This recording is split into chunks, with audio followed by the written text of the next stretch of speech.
focus that not only President Trump, but some of your Senate and House colleagues have made on investigating the Biden administration and his alleged cognitive decline. Do you think that's a good use of time? I think the Autopen is a valid thing to look at. I think it's a valid question to ask who ran the Autopen. In the past, White Houses have been particular about this. They have a login. It's not like anybody can walk over and Autopen a pardon, all right? It's a pretty big deal. So I think it's a reasonable question to ask. If you were running the Autopen, bring you in under oath and say who told you to run the Autopen for the pardons. And I would think either the president's got to tell you or you're going to say so-and-so told me. Then you go to him and or her and you say, who told you? But if the ultimate answer is Jill Biden told me to do it, or the ultimate answer is Jill Biden's chief of staff told me to do it, you've got a real problem. You've got a constitutional crisis in those pardons, really, and there could be a real problem. Somebody's got to ultimately say, and the question is, will they say this and be honest about it? Did President Biden direct them to do that? And this isn't like sending a constituent letter out. Like we might have a standard letter if you ask a question about Social Security and 5,000 people ask me that question, and we have a standard letter and an Autopen signs it. This is law.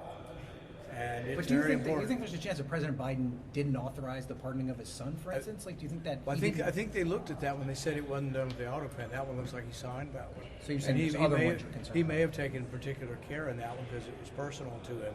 Yeah. But I think that some of it could be, you could say, is overly broad. But I think the specific question of who ran the Autopen and who they get permission from, I think is a valid question. I think we're going to get an answer to it too. Do you think those investigations offer a needed distraction for Republicans as you guys try to get together on this big, beautiful I don't know. I think they're just another issue. There's a lot of controversies. How many court cases are going on right now? I mean, there's 24 court cases. So I don't know if you want to call them distractions. A lot of them are important questions. Can the president hire and fire certain people in the executive branch? And actually, I think he's going to win most of those. He's already winning a lot of those in court.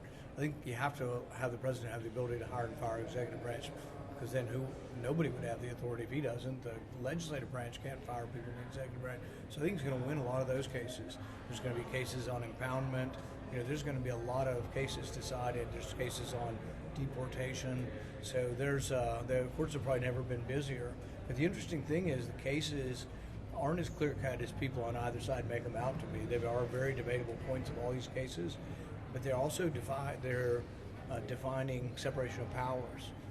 Separation of powers were defined by the Constitution, but they haven't really been adjudicated that much. So there's going to be a lot that will happen under this Supreme Court that will solidify or define what are the separation of powers.